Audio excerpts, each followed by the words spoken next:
16장 말씀입니다. 사사기 16장 28절에서 31절까지 말씀 우리 함께 한 목소리 읽겠습니다. 사사기 16장 28절에서 31절까지 우리 한 목소리로 말씀 읽겠습니다.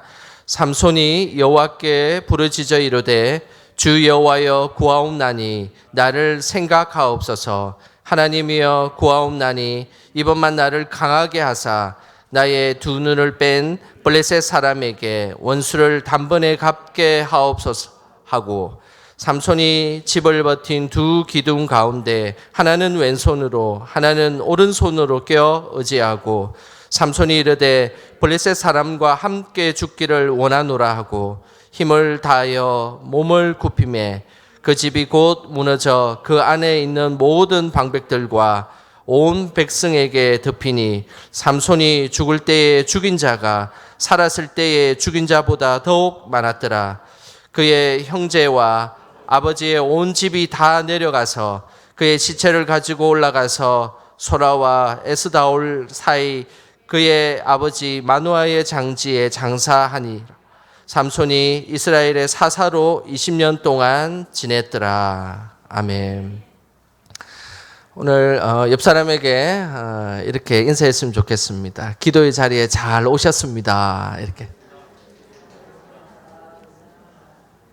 한 번 더 인사하겠습니다. 교회가 제일 시원합니다. 맞습니다. 교회가 제일 시원한 것 같습니다. 오늘 이 밤에도 하나님께 주신 그 은혜를 체험하며 함께 기도하는 복된 시간 되시기를 주님의 이름으로 축복합니다. 우리의 삶은 매우 다양합니다. 하지만 이 다양한 삶 속에 어떤 일을 하는데 중심이 되는 힘이 존재합니다. 그것을 힘의 근원이다라고 말씀합니다. 우리 성도님들에게 제가 질문을 하나 하도록 하겠습니다. 여러분들의 삶 속에 힘의 근원이 무엇입니까? 힘이 빠지고 어려울 때 우리는 깊은 기도 속에 하나를 질문해야 합니다. 그것은 내가 왜 지금 힘에 빠져 있는지, 그리고 도대체 나의 힘의 근원은 무엇인지를 분명하게 우리는 질문해야 합니다.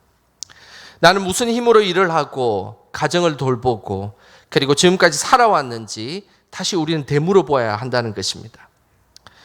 충청도의 농사꾼의 6남매 중 막내 아들로 태어난 한 아이가 있었습니다.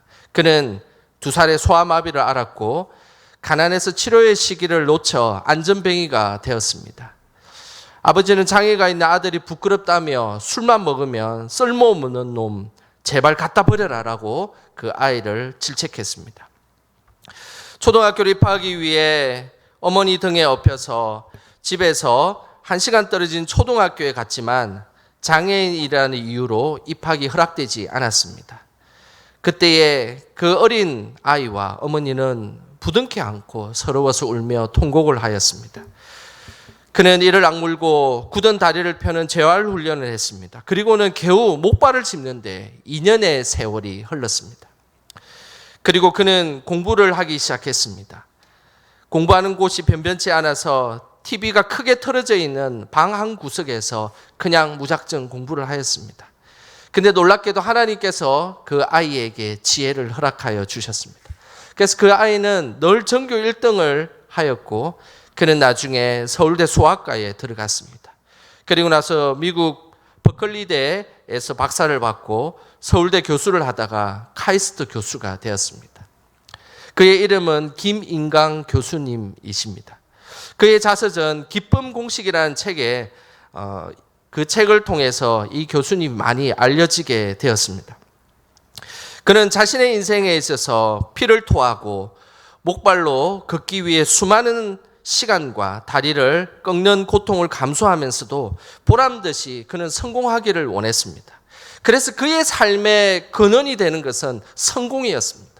그래서 어쨌든 내가 이 삶에 성공하기 위해서 악착같이 공부하고 그것밖에 자신의 삶에 어떤 희망이라고는 아무것도 없었습니다.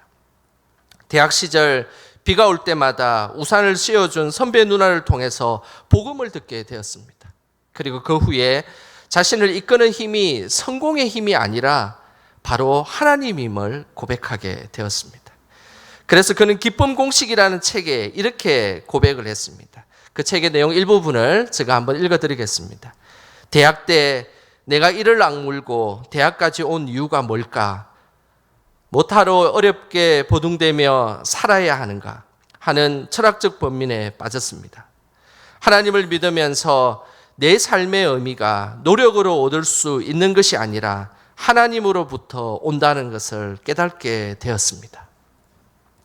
김인강 교수님은 자신의 힘의 원천이 자신이 아님을 그는 복음을 통해서 깨닫게 된 것입니다. 그리고 자신의 힘의 원천이 하나님임을 고백하게 되었습니다. 일반 사람이 견딜 수 없는 고난의 길과 장애의 길을 걸어갔지만 세상의 힘으로 살아간 것이 아니라 믿음의 힘으로 이겨나갔던 것입니다. 오늘 이 밤에 오늘 말씀을 듣는 가운데 하나님께서 주시는 그 힘에 거론되시는 그 하나님의 능력을 체험하는 저와 여러분 되시길 주님의 이름으로 축복합니다. 오늘 본문에는 힘의 근원을 몰랐던 한 인물이 나옵니다. 그 인물이 우리가 잘 아는 삼손입니다. 성경에 나오는 인물 중에 가장 힘이 센 인물이었습니다. 밧줄을 묶어도 그냥 사정없이 끊어버릴 수 있는 힘을 가지고 있었습니다. 그리고 여우 300마리를 잡아가지고 꼬리를 이렇게 묶어서 불을 붙여서 온 블레셋 밭을 모조리 태워버렸던 인물입니다. 심지어 나귀 특배로 한 자리에서 1000명을 죽일 수 있는 그런 힘의 괴력을 갖고 있었던 사람이었습니다. 일반 사람이 감당할 수 없는 힘을 가지고 있었죠. 그는 엄청난 힘을 가지고 있었지만 중요한 사실을 몰랐습니다. 그것은 자신의 힘의 근원이 하나님이라는 사실을 그는 알지 못했습니다. 사사기 16장 20절 말씀을 우리 함께 화면을 보시면서 읽어보겠습니다. 드릴라가 이르되 삼손이여 블레셋 사람이 당신에게 들이닥쳤느니라 하니 삼손이 잠을 깨며 이르기를 내가 전과 같이 나가서 몸을 떨치리라 하였으나 여호와께서 이미 자기를 떠나신 줄 깨닫지 못하였더라. 삼손의 힘의 근원은 바로 하나님이었습니다. 그러나 그 힘의 근원이 하나님인 줄 알지 못했습니다. 하나님께서 자신을 떠난 것을 알지 못했던 삼손은 이전처럼 자신이 아주 힘이 센 존재로 착각을 하였습니다. 하지만 하나님이 떠난 삼손은 사실상 아무것도 아니었습니다. 결국 삼손의 눈이 뽑히고 맷돌을 끄는 처참한 신세가 되었습니다. 우리의 삶도 마찬가지입니다. 우리는 우리의 삶의 힘의 근원이 하나님임을 늘 고백해야 합니다. 그러나 그 하나님이 우리의 삶의 근원 되시고 힘의 근원이심을 깨닫지 못한다면 우리는 모든 것을 다 잃을 수 있다는 것을 우리는 알아야 합니다. 나의 힘의 근원이 건강이라도 그 건강을 주신 하나님을 모르면 하루아침에 건강을 잃을 수 있습니다. 그리고 나의 힘의 근원이 물질이라도 그 물질을 주신 하나님을 모르면 하루아침에 그 물질은 씻은 사라지게 되어 있습니다. 나의 힘의 근원이 인간관계일지라도 그 인간관계를 주신 하나님을 모르면 일순간에 사람들이 다 떠나게 될 것입니다. 우리는 그래서 늘 기억해야 합니다. 우리 삶의 근원 되시고 힘이 되시는 분이 바로 하나님임을 우리는 기억해야 하는 것입니다. 삼손의 삶을 보면 삼손이 깨닫지 못했을지라도 하나님은 끊임없이 삼손의 힘의 근원이 하나님임을 분명하게 알려주셨습니다. 단지 삼손이 깨닫지 못했을 뿐입니다. 삼손의 인생 곳곳에 하나님의 영이 함께 하였습니다. 사사기 14장 6절 말씀을 보면 여호와의 영이 삼손에게 강하게 임하니 그가 손에 아무것도 없이 그 사자를 염소 새끼를 찢는 것 같이 찢었으나 그는 자기의 행한 일을 부모에게 알리지 아니하였더라. 사사기 14장 19절입니다. 그곳에는 이렇게 기록되어 있습니다. 여호와의 영이 삼손에게 갑자기 임하심에 삼손이 아스글론에 내려가서 그곳 사람 30명을 쳐 죽이고 노략하여 수수께끼 푼 자들에게 옷을 주고 심히 노하여 그의 아버지의 집으로 올라갔고 그뿐만 아닙니다. 사사기 15장 14절에도 이렇게 말씀하고 있습니다. 삼손이 레이의 이름에 블레셋 사람들이 그에게로 마주 나가며 소리 지를 때 여호와의 영이 삼손에게 갑자기 임하심에 그의 팔 위에 밧줄이 불탄 삼과 같이 그의 결박되었던 손에서 떨어진지라. 하나님은 끊임없이 삼손에게 힘의 근원은 바로 하나님임을 끊임없이 알려주셨습니다. 한두 번 알려주신 것이 아닙니다. 끊임없이 반복해서 삼손이 왜 힘이 강력한지의 그 근원은 바로 하나님임을 알려주셨습니다. 삼손이 사자를, 염소 새끼 찢을 수 있을 그런 능력을 가지고 있었던 것도 바로 하나님이 힘을 주셨기 때문에 가능한 것이었습니다. 또한 삼손이 블레셋 사람 30명을 쳐 죽이고 노력할 수 있었던 것도 하나님이 힘을 주셨기 때문입니다. 뿐만 아니라 사람들이 밧줄로 결박해 자신의 몸이 꽁꽁 묶여 있을지라도 불에 탄 줄과 같이 끊어버릴 수 있었던 것도 그 순간 하나님이 힘을 주셨기 때문입니다. 이 사실을 하나님은 끊임없이 삼손의 삶을 통해서 반복적으로 말씀해 주셨습니다. 그가 힘이 부족할 때도 여전히 하나님이 함께 하셨습니다. 그가 지혜가 부족하고 목말라 할 때도 여전히 함께 하시고 그에게 힘을 주시고 그리고 그의 삶의 문제를 해결해 주셨습니다. 우리 삶도 마찬가지입니다. 돌아보면 우리의 삶의 자리자리마다 하나님이 여러분들과 함께 하셨습니다. 지금까지 인도하셨고 그리고 앞으로도 인도하실 것입니다. 내가 병약해서 연약할 때도 하나님이 힘을 주셨습니다. 내가 힘들어 생을 마감하려고 할 때도 하나님이 힘을 주셨습니다. 내가 아무것도 없는 인생 바닥을 헤맬 때에도 하나님이 힘을 주셨습니다. 내가 세상에 갇혀 혼자 있을 때도 하나님이 힘을 주셨습니다. 그래서 이 자리에서 하나님께 기도하며 이 자리에 앉아있지 않습니까? 늘 우리는 우리 삶의 힘의 근원이 하나님이심을 고백하시길 바랍니다.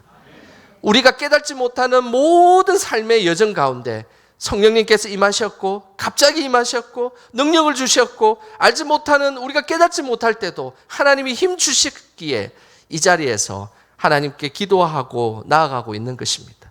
오늘 이 밤에 그런 능력을 체험하는 복된 시간 되시기를 주님의 이름으로 소망합니다.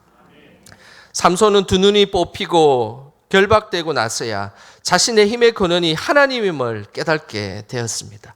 28절에 그 내용이 있습니다. 우리 28절 같이 함께 읽어보겠습니다. 삼손이 여호와께 부르짖어 이르되 주 여호와여 구하옵나니 나를 생각하옵소서. 하나님이여 구하옵나니 이번만 나를 강하게 하사 나의 두 눈을 뺀 블레셋 사람에게 원수를 단번에 갚게 하옵소서 하고, 삼손은 두 눈이 뽑히고 결박되고서야 하나님께 기도하였습니다. 그리고 자신의 힘의 근원이 하나님임을 부르짖었습니다. 하나님, 지금껏 나의 힘으로 살았습니다. 내가 잘난 줄 알았고 내가 지혜 있는 줄 알았습니다. 이제는 나의 힘의 근원이 내가 아니라 하나님임을 고백하겠습니다 라고 삼손은 기도했던 것입니다. 그래서 삼손은 두 번을 반복하여 하나님께 부르짖었습니다. 여호와여 구하옵나니, 하나님이여 구하옵나니. 끊임없이 삼손은 하나님 앞에 반복하여 기도하였습니다. 기도 중에 두 번을 반복해서 하는 기도는 간절함과 진정성을 의미하는 것입니다. 삼손의 삶을 돌아보면 사사기 15장에 보면 에낙고레에서 삼손은 하나님께 한 번 부르짖었던 적은 있습니다. 그러나 삼손의 삶의 자리자리마다 살펴보면 그가 두 번을 반복해서 기도한 적은 지금 이 순간 한 번밖에 없었다는 것입니다. 그만큼 자신의 삶 속에서 간절한 기도를 해본 적이 없었던 사람, 그 사람이 삼손이었습니다. 그러나 이 자리는 좀 달랐습니다. 삼손은 하나님을 향해서 끊임없이 반복하여 기도한 것입니다. 오늘 우리도 함께 하나님 앞에 진정성을 담아서 간절한 마음으로 반복하여 기도하시길 바랍니다. 반복해서 기도한다는 것은 중언부언 기도하는 것과는 다른 것입니다. 중언부언 기도는 습관을 쫓아 아무 생각 없이 그냥 마음에 담지도 않고 중얼중얼 하는 기도입니다. 이 기도는 잘못된 기도인 것이죠. 하지만은 마음을 담아서 반복해서 하는 기도는 참된 기도입니다.